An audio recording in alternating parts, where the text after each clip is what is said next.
Party నాయకులను కార్యకర్తలను ఇబ్బందులకు గురి చేసినా ధైర్యంగా నిలబడినందుకు రాష్ట్ర నీటిపారుదల శాఖ మంత్రి ఉత్తమ్ కుమార్ రెడ్డి ప్రత్యేక ధన్యవాదాలు తెలిపారు. సూర్యాపేట జిల్లా హుజూర్ నగర్ పట్టణం రాజీవ్ ప్రాంగణంలో పార్లమెంట్ ఎన్నికల సన్నాహక సమావేశంలో మంత్రి ఉత్తమ్ మాట్లాడుతూ భారతదేశం యొక్క దశ దిశను నిర్ణయించే ఎన్నికలు ఇవి అన్నారు. ఈ ఎన్నికల తర్వాత భారత పార్టీ అడ్రస్ లేకుండా పోతుందన్నారు. 104 సీట్ల నుంచి 39 సీట్లు భారతకు వచ్చాయని, ఎంపీ ఎన్నికల తర్వాత భారత పార్టీకి చెందిన 25 మంది ఎమ్మెల్యేలు కాంగ్రెస్ పార్టీలో చేరేందుకు సిద్ధంగా ఉన్నారన్నారు. ప్రతి బూత్ నుంచి కూడా వచ్చే ఓట్లను నేను స్వయంగా పర్యవేక్షిస్తానని, ఎంపీ ఎన్నికల్లో రఘువీర్ రెడ్డికి దేశంలోనే అత్యధిక మెజారిటీ తీసుకురావాలని కోరారు.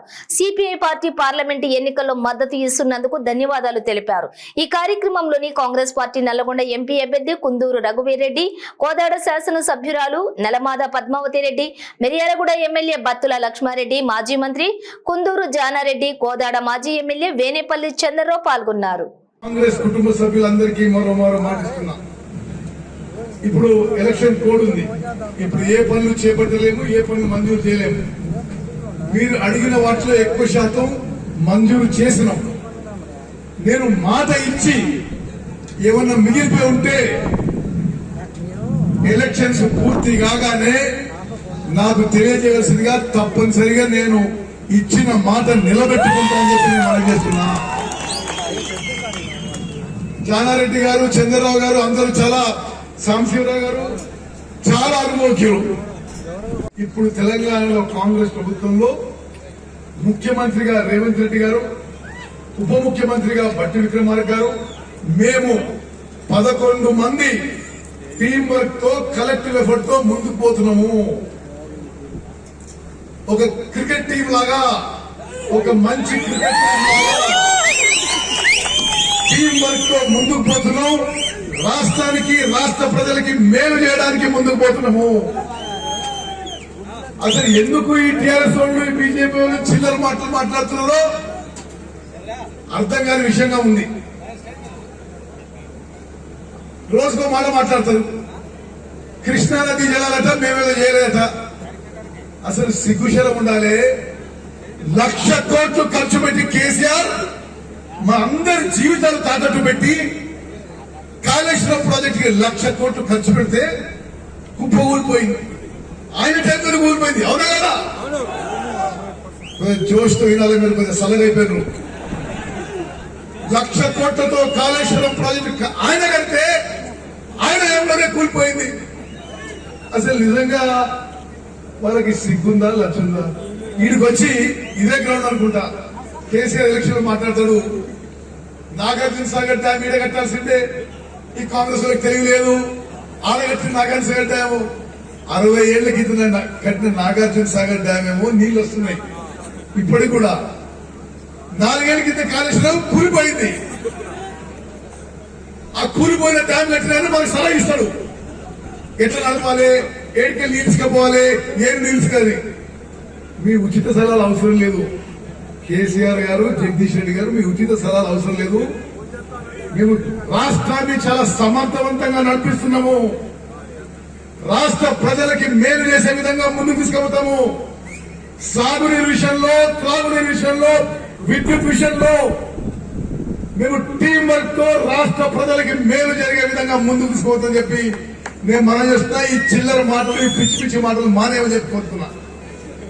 ప్రత్యేకంగా నల్గొండ పార్లమెంట్ నియోజకవర్గంలో బీజేపీ, బీఆర్ఎస్ అభ్యర్థులకి డిపాజిట్ వెళ్ళొద్దని చెప్పి మనం చేస్తున్నా. మే 13వ తారీఖున పోలింగ్. నా అన్నలు, తమ్ముళ్ళు, నా అక్కలు, చెల్లెలు, వేదిక మీద ఉన్న హుజూర్ నగర్ కాంగ్రెస్ కుటుంబ సభ్యులు, ఇక్కడ విచ్చేసిన వేలాదిగా హుజూర్ నగర్ నియోజకవర్గ నలుమూల నుంచి విచ్చేసిన మీ అందరికీ చేతులెత్తి నమస్కరిస్తూ, ఈరోజు 20 తారీఖు, 21, ఈ నెల 9 రోజులు ఉన్నాయి, మరో 10 రోజులు ఉన్నాయి. ఈ ఎన్నికల సమయంలో సరే రకరకాల మనుషులు రకరకాల మాట్లాడుతుంటారు. కేసీఆర్ పిచ్చి పిచ్చిగా మాట్లాడుతున్నాడు. నేను ఒకటే విషయం చెప్తున్నా, ఇప్పుడు తెలంగాణలో కాంగ్రెస్ ప్రభుత్వంలో ముఖ్యమంత్రిగా రేవంత్ రెడ్డి గారు, ఉప ముఖ్యమంత్రిగా భట్టి విక్రమార్క గారు, మేము 11 మంది టీం వర్క్ తో కలెక్టివ్ ఎఫర్ట్ తో ముందుకు పోతున్నాము. ఒక క్రికెట్ టీం లాగా, ఒక మంచి క్రికెట్ టీం లాగా టీం వర్క్ తో ముందుకు పోతున్నాం. రాష్ట్రానికి, రాష్ట్ర ప్రజలకి మేలు చేయడానికి ముందుకు పోతున్నాము. అసలు ఎందుకు ఈ టీఆర్ఎస్ వాళ్ళు, ఈ బీజేపీ వాళ్ళు చిల్లర మాటలు మాట్లాడుతున్నారో అర్థం కాని విషయంగా ఉంది. రోజుకో మాట మాట్లాడతారు. కృష్ణానది జలాలట మేమేదో చేయలేక. అసలు సిగ్గుశలం ఉండాలి. 1,00,000 కోట్లు ఖర్చు పెట్టి కేసీఆర్ మా అందరి జీవితాలు తాకట్టు పెట్టి కాళేశ్వరం ప్రాజెక్ట్ 1,00,000 కోట్లు ఖర్చు పెడితే కుప్పగూలిపోయింది. ఆయన టైంలో ఊరిపోయింది. అవునా కదా? జోష్కు వినాలని సలహైపోయాడు. 1,00,000 కోట్లతో కాళేశ్వరం ప్రాజెక్టు ఆయన కడితే ఆయన ఏమైనా కూలిపోయింది. అసలు నిజంగా వాళ్ళకి సిగ్గుందా, లక్ష్యందా? వీడికి వచ్చి ఇదే గ్రౌండ్ అనుకుంటా. కేసీఆర్ ఎలక్షన్ మాట్లాడతారు. నాగార్జున సాగర్ డ్యామ్ మీద కట్టాల్సిందే, ఈ కాంగ్రెస్ వాళ్ళకి తెలియలేదు. ఆడగట్టిన నాగార్జున సాగర్ డ్యాము 60 ఏళ్ల క్రితం కట్టిన నాగార్జున సాగర్ డ్యామ్ ఏమో నీళ్లు వస్తున్నాయి. ఇప్పటికి కూడా 4 ఏళ్ల కింద కాళేశ్వరం కూలిపోయింది. ఆ కూలిపోయిన డ్యామ్ కట్టిన వాళ్ళు సాగిస్తారు. భారతదేశంలో పార్లమెంట్ ఎన్నికలు జరుగుతున్నాయి. భారతదేశం యొక్క ఫ్యూచర్, భారతదేశం యొక్క దిశ దశ ఈ పార్లమెంట్ ఎన్నికల్లో నిర్ణయింపబడుతుంది. ఒక పక్కన ఒక ఫ్యాసిస్ట్ ప్రభుత్వం, ఒక నియంతృత్వ పోకడలు భారతదేశాన్ని మతపరంగా విభజించి రాజకీయ లబ్ధి పొందే నరేంద్ర మోదీ బీజేపీ ప్రభుత్వం దేశానికి ఏమీ చేయలే, తెలంగాణ రాష్ట్రానికి ఏమీ చేయలే. మన నల్గొండ పార్లమెంట్ లో ₹1 పనిచేయలే 10 ఏళ్ల బీజేపీ పరిపాలనలో. ఇక్కడున్న బీఆర్ఎస్ పార్టీ అడ్రస్ లేకుండా పోతుంది. 10 ఏళ్ల పాటు ఒక నిరంకుశ వైఖరితో,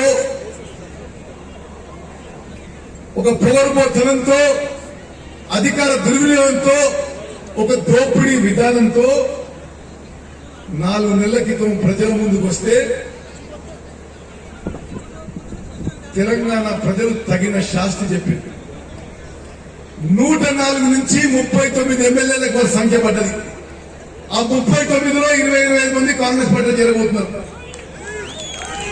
రఘువీరారెడ్డి గారికి నేను మనవి ఏంటంటే, ఇక్కడికి వచ్చేసిన ప్రతి ఒక్కరూ స్వచ్ఛందంగా తరలివచ్చిన కాంగ్రెస్ కార్యకర్తలు. హుజూర్ నగర్ నియోజకవర్గంలో ఎంతో త్యాగంతో, కష్టంతో,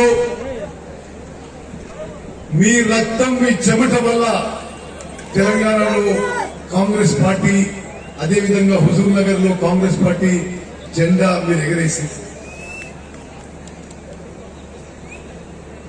గతంలో కమ్యూనిస్టు చేతుల్లో, ఆ తర్వాత తెలుగుదేశం పార్టీ చేతుల్లో, ఆ తర్వాత టీఆర్ఎస్ పరిపాలనలో అనేక ఇబ్బందులు పడ్డా, అనేక పోలీస్ కేసులకి, హెరాస్మెంట్ కి గురైనా, అన్ని విధాలుగా నష్టపోయినా హుజూర్ నగర్ నియోజకవర్గ కాంగ్రెస్ కార్యకర్తలకి, వీర సైనికులకి నేను చేతులెత్తి దండం పెడుతున్నా. నేను మళ్ళీ చెప్తున్నా, మీ త్యాగం వల్ల, మీ కృషి వల్ల, మీ చెమట రక్తం వల్ల హుజూర్ నగర్ లో భారీ గెలుపు గాని, తెలంగాణ రాష్ట్రంలో కాంగ్రెస్ పార్టీ అధికారంలో రావడం గాని, సుదీర్ఘకాలంగా తరతరాలుగా మీరు చేస్తున్న కృషి, మీరు చేస్తున్న పని, మీ సిన్సియారిటీ, మీ కమిట్మెంట్ ని మనస్ఫూర్తిగా, మీ ఉత్తమన్నగా నేను సల్యూట్ చేస్తున్నాను.